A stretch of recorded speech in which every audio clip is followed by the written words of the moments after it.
Bu bölüm girişimcilere esnek ve paylaşılabilir ofis çözümleri sunan Officera'nın sponsorluğunda hazırlandı.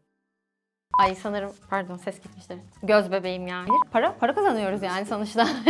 Türkiye'de yabancı araçlı plakalar için HGS dolum ve satışını yapabilecek ilk özel kuruluş olma yolunda çalışmalarımız devam ediyor. 2025'te bir önceki seneye göre hacmimizi 2 kat arttırdık. 2026'da da aslında 4 kat arttırmak gibi bir hedefimiz var.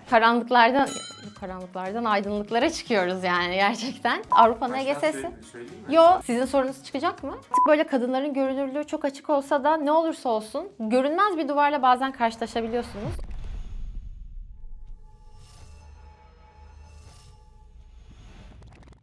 Merhabalar, ben Dicle Temiz. Üniversitede sosyoloji ve psikoloji okudum. Ama bu alanlarda çalışmak istemediğimi fark ettikten sonra yolum marketingle kesişti. Daha sonra marketingle ilgili farklı kurumsal firmalarda çalıştım. Sonrasında Hollanda'da iş buldum ve Hollanda'ya taşındım. Orada da doğru zamanda doğru yerdeydim. Vinyet'im o zaman bir aylık bir startuptı. Diğer kurucu ortakları Şevki ve Eren. Ve böylece yollarımız kesişti. Ben de girişim yolculuğuma başlamış oldum. Vinyet'im de şöyle ortaya çıktı. Bahsettiğim Şevki Hollanda'da yaşıyor ve Türkiye'ye aracıyla gitmek istiyor. Türkiye'ye giderken yaklaşık 6 ülkeden geçiyorsunuz. 4 ülkenin de vinyet gereksinimi var. Ve her ülkenin vinyetlerini ayrı ayrı web sitelerinden almanız gerekiyor. Bu da çok karmaşık ve çok uzun bir süreç aslında. Biz de burada bütün vinyet ülkelerini tek bir platformdan alabileceğiniz, kullanıcılara yarar sağlayan ve değer katan bir uygulama geliştirdik. Böylece kullanıcılar birkaç tıkla, kolaylıkla istedikleri vinyet ülkelerini, vinyetlerini uygulamamızdan satın alabiliyorlar.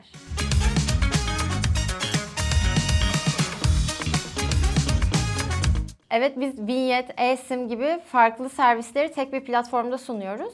Bunun yanı sıra ilerleyen dönemlerde araç sigortaları için insurance, elektrikli araçlar için EV charging ve yurt dışında eğer aracınızla ceza yerseniz bunu ödemeniz için fine payment gibi farklı servisleri de ekleyeceğiz. Aslında burada 360 derece bir mobilite asistan olmak istiyoruz biz. Kullanıcı yola çıktığında Vinyet'im uygulamasını indirsin ve başka hiçbir uygulamaya gerek kalmadan yolculuğunun sonuna kadar kolaylıkla bütün ihtiyaç duyduğu servisleri bizim üzerimizden kullanabilsin. Bunu amaçlıyoruz. Aslında burada sadece gezginlere hitap etmiyoruz. 8 farklı vinyet ülkesi var. İşte Macaristan, Slovenya, Slovakya bunlardan bazıları. Macaristan'da yaşayan ve araç kullanan birisi de bizim bir kullanıcımız. Yani kendi ülkesinin web sitesinden almak yerine bizden de alabiliyor. O yüzden sadece gezginlere değil, aslında o ülkede yaşayan kendi vatandaşlarına da hizmet sunuyoruz. Bütün Avrupa bizim hedef kitlemiz diyebilirim orada. Aslında bu alanda en temel rakibimiz Vintrica. Vintrica 7-8 senedir sahada ve gerçekten yüksek bir kullanıcı hacmine sahip. Ama orada teknolojik altyapı, kullanıcılara sunduğumuz değer önerisi, mesela canlı chatimiz var ve kullanıcılar eğer bizden vinyet aldıysa biz sistemimizden kolaylıkla onların geçmiş datalarını görebiliyoruz. Böylece bir ihtiyaçları olduğunda ya da vinyetle ilgili bir sorunları olduğunda kolaylıkla onlara canlı chat aracılığıyla hizmet verebiliyoruz. Bunun yanı sıra diğer rakiplerimizde bütün bu bahsettiğim 360 derece mobilite sistemlerin hiçbirisi yok. Biz eSIM, vinyet, insurance gibi farklı servisleri de sunarak kullanıcılara yolculukları boyunca ihtiyaçları duyduğu her servisi sağlıyoruz.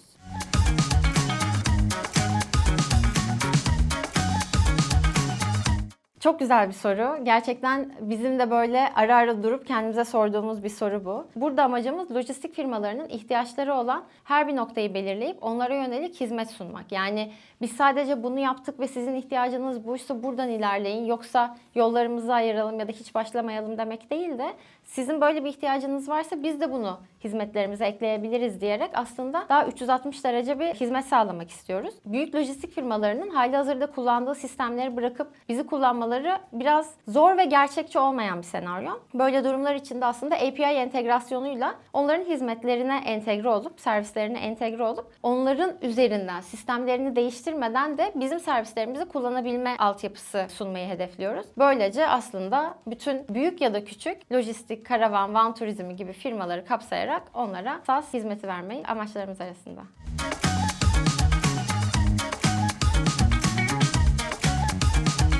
Marketing ve growth ile ilgilenen birisi olarak aslında bu analitik benim için en can alıcı noktalardan birisi. Çünkü bir şeyi ölçümleyemiyorsanız aslında sonuçlar iyi mi kötü mü anlayamıyorsunuz. Orada önemli olan ölçmek, ölçümleyebilmek. Doğru ölçümleme yapmak çok önemli oluyor bu noktada. O yüzden de analitik altyapısına çok önem verdik. Orayı geliştirmek için çalıştık ve önümüzdeki dönemlerde de çalıştırıyor olacağız. Bizim için yaz ayları en hype sezon. Çünkü insanlar daha fazla yola çıkıyorlar ve yolculuk yapıyorlar. O yüzden şimdiden başlayarak yaza doğru aslında yapabildiğimiz kadar uygulama uygulama için de sadeleştirme, analitik tarafını güçlendirme yaparak kendimizi yeni sezona hazırlıyoruz diyebilirim. Yapay zeka tarafında da şöyle, elimizde günden güne artan ciddi bir kullanıcı datası oluyor ve biz bir kullanıcının işte mesela Çekya'dan çıkıp Bulgaristan'a gittiğini, Bulgaristan'dan çıkıp daha sonra Slovakya'ya, Slovenya'ya gittiğini bir şekilde görebiliyoruz. Aldığı vinyetlerden ve başlama bitme tarihlerinden yola çıkarak. Bunları da aslında önümüzdeki dönemlerde bu bahsettiğim 3-4 senelik ya da 5 senelik bir plandan bahsediyorum. Yolculuklarında ihtiyaçları olabilecek otel önerisi. Siz buradan buraya gidiyorsunuz ama bakın buralarda kullanıcılardan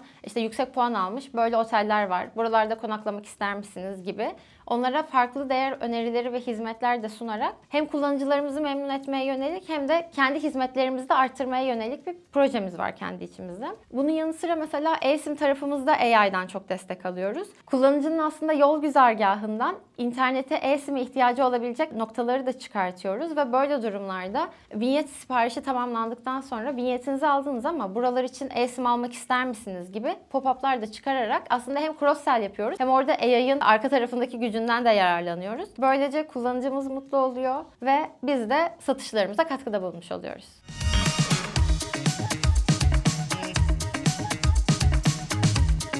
2025'te bir önceki seneye göre hacmimizi 2 kat arttırdık. 2026'da da aslında 4 kat arttırmak gibi bir hedefimiz var. Exit konuşmak için çok erken. Onu böyle biraz daha 5-6 yıllık bir süreçte hedefliyoruz. 2026'da kullanıcı bazımızı arttırmayı ve kullanıcı memnuniyetini en üst seviyeye çıkarmak istiyoruz. Bunun yanı sıra şu anda Türkiye'de yabancı araçlı plakalar HGS kullanamıyorlar. Yani siz Almanya'dan geldiyseniz aracınızla Türkiye'ye ve bir otoyoldan geçtiyseniz ihlalli geçişe düşüyorsunuz. Daha sonra bunu kendiniz ceza ödeme yöntemiyle ödeyebilirsiniz. Yakın zamanda gelecek yeni bir regülasyonla sınırdan çıkmadan bunu ödemeniz zorunlu hale gelecek. Ve böylece önceden cezasını ödemeden Türkiye'den çıkan bir sürü yabancı plakalı araç var. Bunları engellemek için şu anda Türkiye'de yabancı araçlı plakalar için HGS dolum ve satışını yapabilecek ilk özel kuruluş olma yolunda çalışmalarımız devam ediyor. Sadece orada büyük çaplı devletle iş yapmak istediğiniz zaman süreçler yavaş ilerleyebiliyor. 2026 en büyük hedefimiz aslında bu süreci tamamlamak. Yabancı araçlı plakalar için HGS'yi hizmete almak.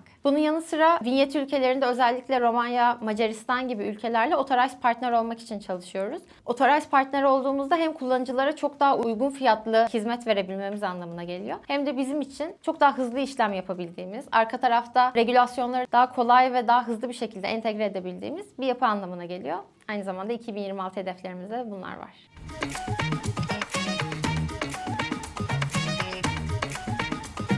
Bence girişimcilik ekosisteminde kadın olmanın da ayrı bir zorluğu var. Çünkü artık böyle kadınların görünürlüğü çok açık olsa da ne olursa olsun görünmez bir duvarla bazen karşılaşabiliyorsunuz. Orada önemli olan şey bence durmamak. Gerçekten çalıştığınızda ve yaptığınızın elinizden gelenin en iyisini yaptığınızda süreç bir şekilde ilerliyor ve sonu güzel oluyor. Girişimcilik sürecinde elbette çok güzel ve çok zorlu böyle zaman zaman düşüş yaşanan süreçler olacak. Önemli olan aslında orada düşüş yaşanan zamanlarda pes etmemek ve ekibe güvenmek. Burada iyi bir ekip çok önemli oluyor. Çünkü birisi kötü hissettiğinde diğeri birbirini destekliyor ve bir şekilde fikir birlik yoluyla karanlıklardan aydınlıklara çıkıyoruz yani gerçekten.